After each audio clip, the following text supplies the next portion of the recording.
In this video, we're going to show you how to do alternate checkpoint 4. There's some background information that'll help you understand what you're going to do. You should read through that. And then the first thing you're going to do is fill in this gray box, which is a hypothesis box. So the lab you're going to do, you're basically going to add different weights to the end of the spring and see how far the spring stretches. So the hypothesis says the more mass that is on the end of the spring, what will that do to how far the spring stretches?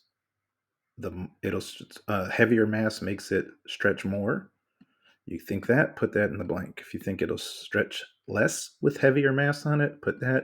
And if you think the amount of mass you put has no difference on how far it will stretch, put same here.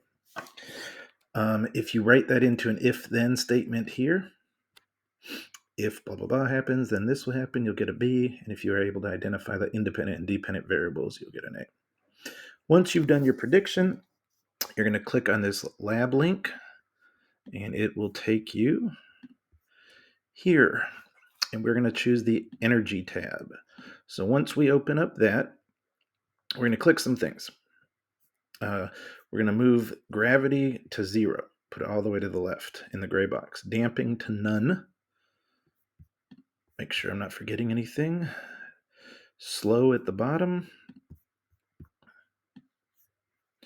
So on the bottom right here, I'm going to click slow. And I'm going to put this at 50. I know it says 300, but I'm going to go in order. It makes no difference, but I'm going to go in order and start with 50. Now we're all set up. On the left here, you'll see the energy graphs. So it'll change as the spring moves. And if you don't know what these letters stand for at the bottom of the graph, the key is right here. All right. Now, a couple more things to press. Displacement, which is what we're going to measure. And then just grab this ruler and put it out here. Now we're ready. We're going to put this mass here, lift it all the way to the top. We're going to let go, and we want to pause it when the KE, the bottom left of the graph, gets to 0. So right there, you can see at the bottom left, the KE, there's none of it. So this is as far as this is going to stretch. Then I need to measure how far is that green line. So I can see 30 is here. It looks like 35. And that's what's going to go for my displacement here. And you can have that one for free, 35 centimeters. When you finish that, you're going to change the mass to all of these numbers. So you're going to change this to 100.